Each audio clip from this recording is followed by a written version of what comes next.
Welcome to the Sound on Sound People and Music Industry podcast channel.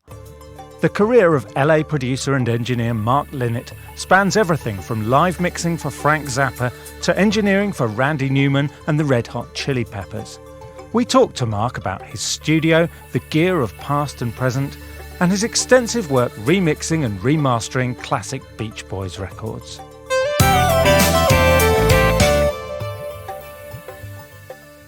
The studio has been here for, I think, about 15, 20 years. When we bought this house, it was with having a studio for me in mind. For a long time, it was just one band after another and one mix after another. I've been trying to remember what year we first started using Pro Tools. I do know that initially it was still just using it like a tape recorder with some plugins, but still mixing everything through the analog console and mixing to tape. Then, slowly it became not tape at all. It never went back to tape recording. The tape machines I still have are really just for transfer projects, especially the Beach Boys. We have over the years transferred pretty much the entire Beach Boy catalog, so we have easy access to it. So now the old control room actually has a D-Command console in it, which I use for mixing. And I have another small system at my home, just a desktop, laptop, UAD box, these little iLoud monitors that I've become incredibly fond of. It's scary how hi-fi they are for $300. And like it or hate it, you can do amazing work very inexpensively and with a very small amount of equipment. And it's a shame in a way. I mean, this console served me well for a long, long time. And but it was an incredible amount of money. I had these input modules made because the original ones weren't sufficient in terms of echo sends. So we built these and they have 12 echo sends, which is a little bit overkill, but kind of what you need. You needed 8 or, for all the various outboard gears. And there's 3 stereo buses and, insert points and all. I mean, the kind of thing you can do with a piece of software instantly. And then, of course, all the myriad of outboard gear that we used to run and patch, Yeah, I still have a lot of older equipment, not as much as I used to have because, frankly, I've always been a collector. So having the studio was great in that regard, that I could do half and half, recording studio and museum, although I wanted it all to work. So because of the Beach Boys connection, one of my faves is always the Universal Audio stuff. So, we have some of their original 610 console modules. I used to have a couple of their actual consoles that I would use, and their outboard gear, 175, 176 compressors, a lot of the standard stuff. I mean, Pultecs and Uri 1176s, RCAs, and, limiters and Neve limiters, and of course, all the reverbs. I for quite a while, I was sort of collecting spring reverbs, and we've got a stereo EMT plate in the back that came out of Studio 55, which was the old Decca studios here in Los Angeles. I was in when old gear became good again. Probably most everybody knows that all this old gear was considered worthless and less than desirable for a very long time. I mean, tales of Pultecs being sold at junk stores for $15, So I got in a little, pretty early. So I was able to buy pristine 47s for $500 and things like that before everything went completely crazy in terms of what you had to pay. It's interesting about the old gear that we all, myself included, revere so much. Lee Hirschberg was a staff engineer at Western, and most significantly did all of Frank Sinatra's recordings, starting with the Strangers in the Night album. And he was here one time, and at that point I had one of the original consoles from Western Studios, and I thought, he would find it nostalgic to see the thing. And I showed it to him, and he was actually almost horrified, that anybody would want to use the darn thing. We talked about it, and it was because the unreliability was just paramount. I mean, you can imagine, because, especially the tube stuff, it's just so finicky. And I could just imagine doing a Frank Sinatra session with 40 guys and the chairman, in the studio, and the console starts to fry, and you've got to be the one to say, we need to take a break. So I finally, because I've always wondered, I mean, the tube stuff always seems to sound better in the old recordings. I'm not sure if the solid state consoles, when they went to them, weren't so good at the beginning. It was also the period when multi-track recording changed from capturing a performance in a room to, well, let's slice and dice everything and, cut a basic track and everything be isolated and, So that's certainly part of it. But clearly, from the engineering point of view, the reliability outweighed everything else. And this is why, when I started in the 70s, if you went to the crummiest studio in town, that's where you'd find the 47s. I remember I worked at a really crummy studio in the 70s, and they had a Telefunken 251. I don't think we used it that much because the 87 was more modern. But that's where that stuff wound up because nobody else wanted it, And we've all probably heard, stories of 670s getting thrown in the trash. I heard stories about that when, Western had mastering rooms for years. Everybody had some kind of mastering room because that's how you took something home. Even if it wasn't, for actually cutting a master disc, you'd had something to cut refs with. But Western, of course, had real mastering rooms. And when they decommissioned those, I'm told that the 670s, which were used for cutting, went in the shop. And at some point, they were used for doorstops, literally. And when people got tired of tripping over them, out to the dumpster they went. Now you pay $70,000 for one. It's crazy. I wound up working with Brian and the Beach Boys just from one phone call. I just happened to call Ocean Way recording out here one day. My recollection is I must have been looking to book time for one of my projects, and the lady that ran the studio said that they had a last-minute session for Brian Wilson. They didn't have he doesn't have his own engineer. They want us to get him an engineer. I said, sure. I had worked with Carl a little bit. Ironically, I had engineered David Lee Roth when he did California Girls. I did the background session, which Carl sang on along with Christopher Cross and maybe Tom Kelly. I can't really remember. I did a couple of sessions that Carl was on, some for America, who I'd done a lot of albums for. But I never worked with Brian. So I showed up for the session and wound up spending a year working on his album. That album went on for a long time. And this is right when CD reissues were starting to happen. So when the decision was made to put Pet Sounds out, I was given that job. And then we did the twofers, and then we did the Good Vibrations box, and on and on and on. I didn't do much work for Brian after the first album until about 2000, when we did Live at the Roxy. Then we did Pet Sounds Live, and then I did a bunch of studio albums for him. Most notably Smile and Getting Over My Head, Gershwin, Disney, his Christmas album, Lucky Old Son. My goodness, it's quite a... Start reeling it off. It reminds one how long it's been. Because of my involvement with Brian and the Beach Boys, I wound up doing their first box set, Good Vibrations, in 1993, maybe somewhere in there. And the Beach Boys are kind of unique, I think, among bands in that they have an awful lot of unreleased material that's of very high quality, which kind of makes sense because even in their early albums, the album cuts were generally just as good as the hits, which was unusual for an act in the 60s. You made your hits and, you did an album and you had your 3 or 4 hits and then a bunch of filler and off it went. But they were never really like that. So it's an awful lot of material, unfinished, unreleased in their archives. And the other great thing about the Beach Boys is that unlike most acts, they always controlled their tapes. And while they didn't really care about that any more than anybody else did in the day, because this was all considered to be disposable, once it's gone, it's gone, they didn't turn the tapes into the record label. And the record labels, for obvious reasons, aren't going to keep every tape, every outtake. They're going to keep what was necessary to do the final mix and of course the final masters, and that's it. All the rest of it's going to go in the dumpster. In most cases, you won't have the sessions and you won't have all the run-up. And with the Beach Boys, especially, the way Brian produced, the way they all produced, it's so instructive. And that's why we could do projects like the first big one we did was the Pet Sounds box, where we dissected the entire album. Going through the tapes, I think we were missing one tracking session. but we had the subsequent overdub session. Because I should explain, the way you were recording in those days, because you only had a limited number of tracks. I mean, in 1965, there was only one studio, CBS here in town, that had a custom 8-track that they had built, I believe out of Ampex 354 electronics, meaning you could not record on 2 adjacent tracks.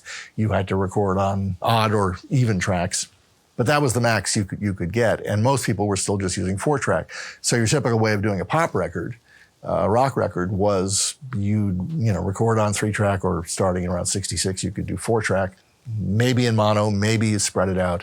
But then you need more tracks, so you're going to mix that down to another 4-track and then do your overdubs, and in some cases, you'd go on and on and on. I, at one point, was able to listen to an awful lot of Phil Spector masters, 3-track masters, and some of those sessions, they would go 4 or 5 generations down before the one that you would do your final mix from. Because the other thing you would do in those days was, if you had one more overdub to do, you wouldn't transfer to another tape. You would just do the overdub while Chuck Britz is doing the mix. Like Help Me Rhonda, for example, has a bunch of overdubs that only exist on the mixdown. Typical process for the Beach Boys in '64 would have been cut the track in mono. Generally weren't any overdubs, or if they were very slight. And then, let's talk about Don't Worry Baby. So Don't Worry Baby is a mono backing track. It's the band playing. The remaining 2 tracks, they did the background vocals first, and then they bounced that to another 3-track, combined the backing vocals, just bounced the track over, and then did the lead vocal. And at the same time, Carl did his little guitar solo on the 3rd track. That's what they mixed to mono. Brian's mode was always mono. And while they did issue some of the early albums in stereo, they were, very quick and just, whatever was left on the final 3-track. Stereo and pop music, not pop music, and rock music, stereo was, a marketing thing. And I agree. Those records, they were made to be heard on AM radio, and they were made to be heard in mono, and both because of the medium and also because in mono, a producer could make sure that what you were doing was what the listener was going to hear. Stereo, especially in those days, could be so odd. Speakers behind the couch, speakers out of phase, Rock music had always been mono. So one advantage we had when we went back to do things like the Pet Sounds in stereo is that we could manually sync the first reel and all the subsequent overdubs onto, at the time, what we used was a Sony Digital Dash machine, to come up with something more like a traditional multi-track master that we could then do a mix from. If you didn't do that, if you went to the final tape that was used for the original mix, which was in mono, what you had was the entire backing track on one track and then the vocals on a few other tracks. So you really couldn't do much of a stereo mix from those tapes. When you try to take a record specifically made to be in mono and make stereo out of it with what's left, you wind up with the band on one side and the vocals on the other side, maybe the lead vocal in the middle. It's not terribly satisfying. When we were doing the Pet Sounds box, doing the stereo mix, and the song Caroline No, there's no backgrounds, but it's a double lead vocal by Brian, and he sang the double as it was being mixed. But amazingly, there was a tape in the vaults. Maybe it was an echo delay tape. It's a 1/4 inch. And what's on it is Brian's double. So I was able to take that and manually sync it to the other one, and voila, we have the double vocal. This sort of leads to a discussion about the Pet Sounds stereo mix, because while it is 90%, let's say, the same, has the same content as the mono mix, there are a few instances like that where either a double lead isn't on the multi-tracks, or in a couple of cases, most notably Wouldn't It Be Nice and God Only Knows, where on part of the song, the lead vocal that's in the final mix isn't there. And Wouldn't It Be Nice, I don't know whether Mike originally sang the whole song or only sang the bridge, which is what he's on in the finished version, but the 8-track master has Brian singing the lead all the way through. We eventually used digital extraction technology to try to pull Mike out of the mono mix and add that to the new stereo mix. And then there are a couple more like that where after something was recorded, Brian apparently decided to go back to an earlier version and use part of it or use all of it so the multi-track doesn't duplicate that. Then, of course, there are things on the multi-track that didn't get used in the final mix as well. So the biggest project was we did a 5 CD plus LP version of the Beach Boys Smile recordings, which was very instructive because it was a project that Brian labored over for a long time and ultimately had to abandon. And one of the reasons I think he had to abandon it is that the technology was not wasn't going to catch up to him for another 20, 30 years. He was trying to make a record the way you make a film by editing, which he had done with incredible success with Good Vibrations. But the way he was trying to do the Smile album was taking that to the next level. The only reason we were able to do it was by the time we got to it, we had everything transferred to digital. We had random access editing, and we had a database that we could instantly access and find where any particular piece of anything was and get to it very quickly and try and edit and redo and edit. I mean, in the old days, believe me, when I was doing the Pet Sounds box, I mean, it was still editing the sessions with 1/4-inch tape and a razor blade. So something that at that point in time would have taken several hours to edit a tracking session down to something you could listen to in 3 to 5 minutes. You can do that now in just about the same amount of time, in about an hour, hour and a half. And it's great because the method doesn't get in the way of the creativity the way it used to. So we've been doing these kind of compilations for the band for a long time, but a few years ago, back in 2010 or 11, somewhere in there, in the UK, they came out with a new copyright law, which said that anything that had been recorded had to be released within 50 years of its creation, or it became public domain. And the Beach Boys had a kind of unique problem in that somewhere in the late 70s or very early 80s, somebody got into the hen house and copied and made mixes of practically the whole catalog up until about 1970 and released a huge series of bootlegs. So the problem became that these things were already out there. And if we didn't do legitimate legal releases, they were going to fall into public domain. So starting in 2013, I think it was, we started doing releases, mostly as online only, covering every year. The exception being last year, we did a physical release of the Wild Honey Smiley Smile period, 1967, as a 2 CD set, a vinyl set, which also featured the first true stereo mix of the Wild Honey album, an album that had only ever been released in mono up to that point. And then subsequent, we did another volume online only of that sort of material, and then all the live recordings from 1967. Which brings us to 2018, where we did the same thing for the Friends 2020 and Live in London albums, what would have been the equivalent of a 2 CD set on the studio albums, and an additional 8 concerts, all of which are available online, either as streaming or as downloads.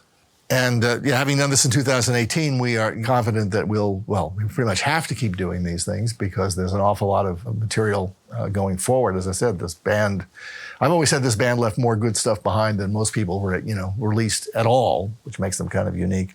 And the nice thing about it is that while we do have a lot of stuff, that has to be released to just maintain the copyright, at the same time, my partner Alan Boyd and I have always wanted to do the kind of alternate dissection of the records that we've been doing since the Pet Sounds sessions because it's so instructive.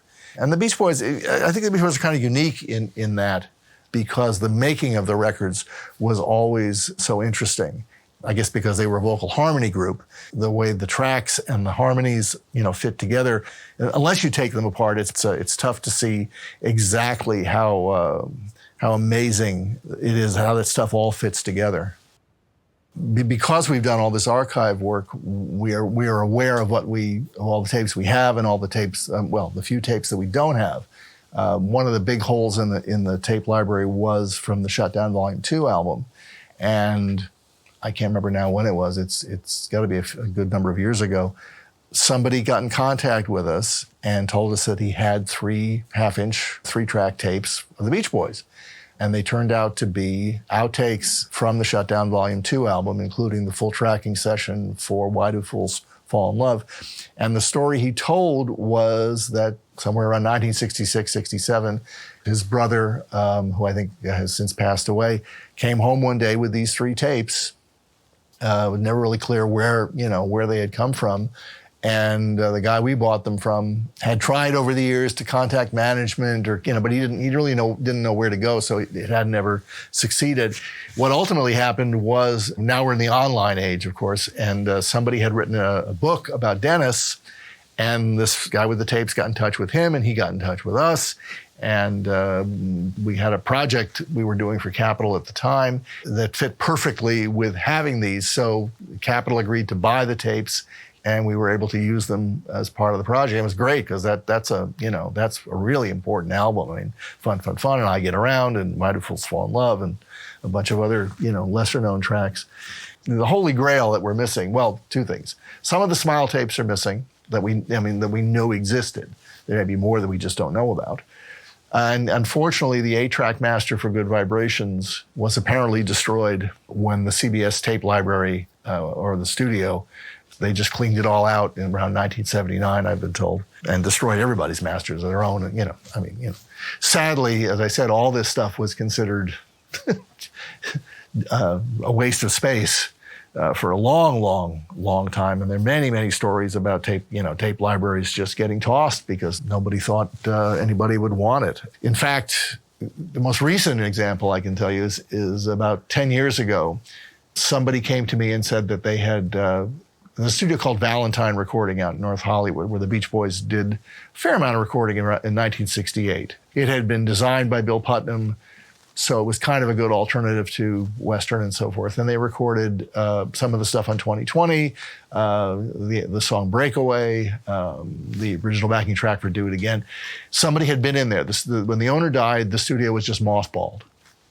I eventually got to go in there, and it was literally like, they just kind of turned the lights off and locked the door. And the guy who had been in there first went in the tape library, and there was a 1-inch tape said Beach Boys. So I got to go in there and see what it was, and it turned out to be 3 different versions of a song called All I Want to Do from the 2020 album from 1968. So that's one of the things we featured on the new set. These things are out there. Oh yeah, and there's another example. About 15 years ago, somebody came to us with 25 tapes, and looking at them, we realized that they filled in a gap of tapes that some of which we knew and some of which we didn't, but that had been stolen around 1980, 81. So I wound up having to buy those back, and it was the Sessions for Fun, and I Get Around, and some stuff from the first album, multi-tracks, and some of the Live in London tapes, some of the Christmas album tapes. It was really kind of random. Some things we didn't know existed, like the first generation mix reel for the Smiley Smile album, which they then copied again because they needed to add fades and do some edits. And sonically, it's a million miles above what we've had to use as a master for nearly 60 years. Discovering these tapes is great because, well, first of all, some of these are versions and songs that we didn't know existed. And then as far as getting the masters back, we're able to do true stereo mixes the way we did them for Pet Sounds. But again, also it's being able to hear the process, because what we wound up with was, we wound up with outtakes. And the other advantage in the early days is that when you're doing vocals that way, you're now running 2 machines. So the second machine where you're doing the vocals, you're going to do multiple takes, and you're going to have talking, and so again, you get to hear the process. When you get to 8-track, you're not doing that anymore. You're doing your vocal, and if you don't like it, you're erasing it and doing it again. One thing we do know is that early on for Good Vibrations, because we have some footage that we recovered filming in the sessions, is that Dennis Wilson was singing the lead with a completely different set of lyrics. There were early lyrics to the song. And we can see that in the film, but we've never found even a rough mix. Going back to Good Vibrations, certainly one of the biggest, if not the biggest, recording by the group. It's unfortunate that we don't have the final 8-track with all the vocals. We have all the tracking sessions that are 3-track, and we have a 8-track that, among other things, contains a copy of the edited 4-track master before it was transferred to 8-track at CBS. So many years ago, it was quite a project because the number of Good Vibrations session tapes, backing tracks, is about maybe 3 or 4 feet tall, 3-track. So figuring out where each section came from was a bit of a job, but we did that, put it all together, and now we had a stereo backing track. And there are a few little pieces of vocals on that 4-track, along with the overdubbed cellos and the overdubbed theremin. So we've got a pretty good start. And in the last 10 years or so, as digital extraction technology has gotten better, we have experimented with that song and with a few others using extraction techniques to try to get the vocals that we can add to our stereo backing track. We have been using a company out of Ireland called AudioSourceRE. I've tried a few of these different programs, and they've got the best one I've heard so far. Under the right conditions, you really can can isolate. I've only really tried to isolate vocals, but you can certainly do that. And one of the things on my to-do list is to go through the vocal process again and update the mix and hopefully release it. I mean, I've realized for years at some point, I'm sure we'll be able to take any recording and extract anything. It'll be good for us. Thank you for listening, and be sure to check out the show notes page for this episode, where you'll find further information along with web links and details of all the other episodes. And just before you go, let me point you to the soundonsound.com/podcast website page, where you can explore what's playing on our other channels.